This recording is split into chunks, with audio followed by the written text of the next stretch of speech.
मुख्यमंत्री डॉक्टर मोहन यादव ने युवा दिवस के मौके पर युवा शक्ति मिशन लॉन्च किया और इस दौरान परिसर में मौजूद युवाओं ने फ्लैश लाइट जलाकर सीएम का अभिवादन किया। मुख्यमंत्री ने कहा कि केवल कागज की डिग्री से काम नहीं चलेगा। सरकार ने ये तय किया है कि 2028 तक 70% से ज्यादा युवाओं के लिए रोजगार उपलब्ध कराएंगे। देखिए खास रिपोर्ट। महान विचारक एवं युवाओं के आदर्श स्वामी विवेकानंद जी की जयंती युवा दिवस के अवसर पर आज रविंद्र भवन भोपाल में मुख्यमंत्री डॉक्टर मोहन यादव ने युवा शक्ति मिशन का शुभारंभ किया। इस दौरान युवाओं में गजब का जोश देखने को मिला और युवाओं ने मोबाइल की फ्लैश लाइट जलाकर सीएम का आभार जताया। वहीं सीएम ने युवाओं को सकारात्मक ऊर्जा के साथ जीवन में आगे बढ़ने का भी संकल्प दिलाया। जब ये शेर बोला गया तब वो अपना विरोध, आक्रोश और अपने बीच के अंदर की ऊर्जा का प्रकटीकरण चाहता है, लेकिन ऊर्जा की प्रकटीकरण के लिए अगर विवेकानंद की तरफ देखेंगे तो हमारी दिशा और जलने वाली आग से आलोकित होने वाला एक अलग प्रकार का अंधकार भी दिखाई देता है। मुझे इस बात की प्रसन्नता है जब स्वामी विवेकानंद के बीच में हम अपने युवा मिशन की बात कर रहे हैं तो ये बात सही है कि असीम ऊर्जा का स्रोत हमारा युवा होता है, लेकिन युवा के लिए दिशा देने की जरूरत है। उसकी कौन सी दिशा हो, किस प्रकार से वो आगे बढ़े। हम और आप मिलकर के क्या कर सकते हैं? केवल कागज की डिग्री लेकर के, स्कूल कॉलेज के सर्टिफिकेट के भरोसे से हमारा जीवन धन्य हो जाएगा, मैं समझता हूं ये थोड़ा असंभव बात।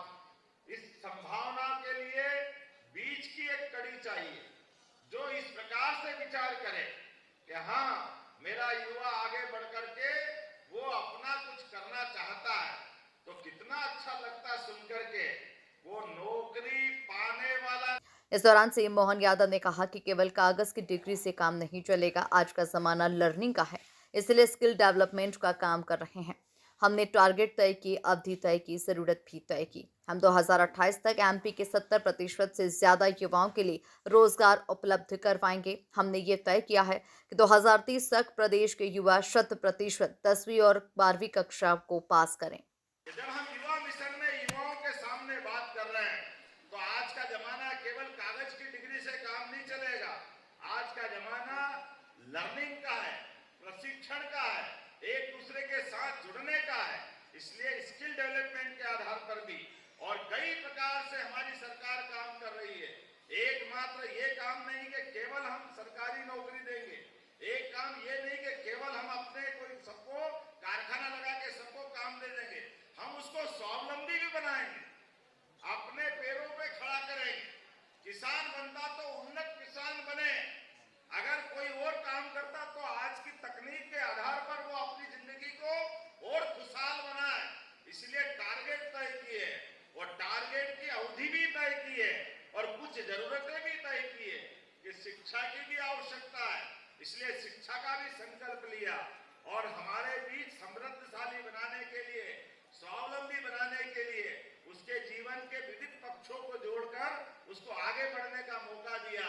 हमने 2028 तक का संकल्प किया है कि 2028 तक मध्य प्रदेश के 70% से ज्यादा युवाओं के लिए हम रोजगार उपलब्ध कराने का प्रयास करेंगे। आज के इस मिशन का बड़ा लक्ष्य ये भी है।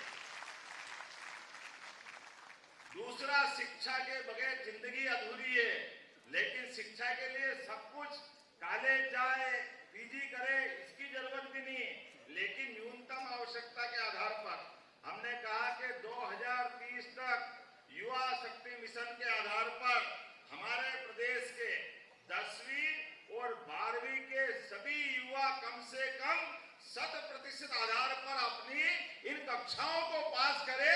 ये मिशन भी हमारा है।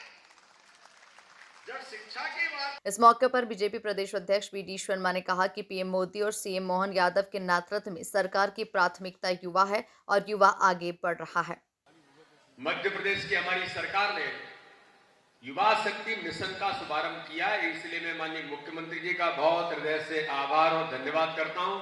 हम इस अवसर पर मुख्यमंत्री जी का इस बात के लिए बहुत अभिनंदन करें और उनका स्वागत करें कि उन्होंने एक महत्वपूर्ण अभियान की शुरुआत आज भोपाल में मध्य प्रदेश के अंदर की है।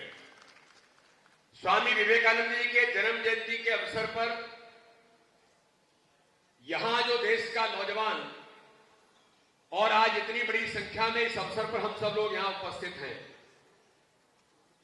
स्वामी विवेकानंद ने देश के नौजवानों को जो कहा, इसका बार बार उल्लेख आता है कि उठो, जागो और लक्ष्य प्राप्ति तक रुको मत। तो आज का दिन हम सब नौजवानों के लिए वो दिन है कि स्वामी विवेकानंद ने कहा कि अपने लक्ष्य को प्राप्ति करने तक रुको मत। इसलिए आज हमें अपना लक्ष्य तय करने की जरूरत है। देश की आजादी के लिए देश के नौजवानों ने कुर्बानियां दी, लाखों लोगों ने बलिदान दिए और भारत आजाद होकर के 1947 में उन क्रांतिकारी और पता नहीं कितने अनगिनत लोगों ने, ऐसे पता नहीं कितने नौजवानों ने अपनी कुर्बानियां देकर के भारत को आजादी दिलाई। और आजादी दिलाने के बाद भारत जब आगे बढ़ना प्रारंभ किया तो आज जो स्वामी विवेकानंद ने उस समय के नरेंद्र ने जो सपना देखा था, उन्होंने कहा था कि मुझे 100 युवा ऐसे मिल जाए जो मेरे मन की कल्पना है, तो इस भारत का परिदृश्य बदल दूंगा। अभी हमारे खेल व कल्याण मंत्री जी कह रहे थे कि स्वामी विवेकानंद ने 21वीं सदी के बारे में उल्लेख किया था कि ये जो भारत है वो दुनिया का नेतृत्व करेगा, भारत विश्वगुरु बनेगा। ये कल्पना उनके मन में क्यों थी कि जब शिकागो के वक्तव्य के बारे में कभी हमारा नौजवान जब सुनता है, एक ऐसा युवा संन्यासी जब शिकागो की धर्म सभा में जाता है, उसे बोलने की अनुमति नहीं होती है, लेकिन वो प्रयास करके अनुमति लेते हैं। और उस सभा में जहां दुनिया के मूर्धन्य सभी धर्मों के लोग, धर्मगुरु वहां पर थे, और स्वामी विवेकानंद युवा भारत के सन्यासी भगवे कपड़ों में जब थे, तो उनको कहा जाता कि तुमको क्या बोलना है। उन्होंने कहा मुझे आप अवसर दीजिए। और वो जब पहुंचते हैं, सभा के अंत में उन्हें बोलने के लिए कहा जाता है, केवल 2 शब्द। आज के इन नौजवानों के लिए मैं इसका उल्लेख इसलिए कर रहा हूं। इस मौके पर युवाओं के स्वास्थ्य एवं कल्याण हेतु उमंग उच्च शिक्षा एवं वेलनेस कार्यक्रम का शुभारंभ कर विद्यार्थियों को प्रोत्साहन पत्र प्रदान किए गए। इस अवसर पर ग्लोबल स्किल पार्क एवं ट्राइडेंट ग्रुप की बीच MOU का आदान प्रदान भी हुआ। Bureau report, MP news, Bhopal.